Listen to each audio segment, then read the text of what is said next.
అధ్యక్ష మరి 6 గ్యారెంటీలు అదేవిధంగా 42 హామీలు ఏవైతే ఉన్నాయో దాంట్లో అందరూ కూడా ఎదురు చూస్తూ ఉన్నారు అధ్యక్ష. మహిళలకు సంబంధించి మహాలక్ష్మి పథకం కింద 2500 కావాలని చెప్పేసి ఎదురు చూస్తూ ఉన్నారు. గ్యాస్ సబ్సిడీ కోసం ఎదురు చూస్తూ ఉన్నారు.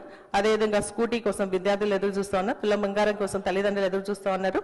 అదేవిధంగా స్కాలర్షిప్ కోసం ఓవర్సీస్ స్కాలర్షిప్ కోసం విద్యార్థులు ఎదురు చూస్తూ ఉన్నారు.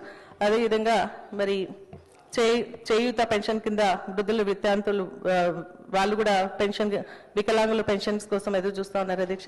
కాబట్టి వీటన్నిటిని కూడా వెంటనే మరి ఇయ్యాలని చెప్పేసి కూడా నేను ఈ ప్రభుత్వాన్ని డిమాండ్ చేస్తూ తులం బంగారం ఇస్తామన్నారు, ఇయ్యండి. వాళ్ళ అంటే ఆడపిల్లల తల్లిదండ్రులు ఎదురు చూస్తున్నారు, ఆశపడి ఉన్నారని మాత్రమే నేను చెప్పినాను అధ్యక్ష.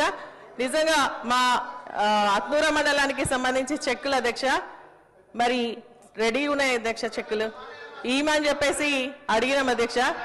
మంత్రి గారు వస్తేనే చెక్కులు ఇస్తామని చెప్పేసి ఎమ్మెల్యే సంతకం చేసినటువంటి చైర్మన్ గా ఉన్నటువంటి ఒక మహిళగా ఉన్నటువంటి నా చేత చెక్కులు ఇవ్వకుండా ఇన్ఛార్జ్ మినిస్టర్ వస్తేనే చెక్కులు ఇస్తామని చెప్పేసి 1-2 సార్లు వ్యాలిడిటీ తగ్గినా కూడా దాన్ని పెంచుకుంటూ ఆపుతా ఉన్నారు అధ్యక్ష. అది వాస్తవమా లేదా ఒకసారి తెలుసుకోవాలండి. ఇప్పుడు ప్రజెంట్ అత్నూర మండలం ఉన్నాయి అధ్యక్ష.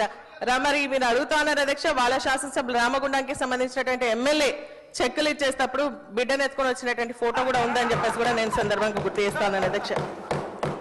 అధ్యక్ష ఒకరినొకరు క్రిటిసైజ్ చేసుకోవడం కాదు అధ్యక్ష, పథకాల్లో ఉన్నటువంటి లోపాలు మరి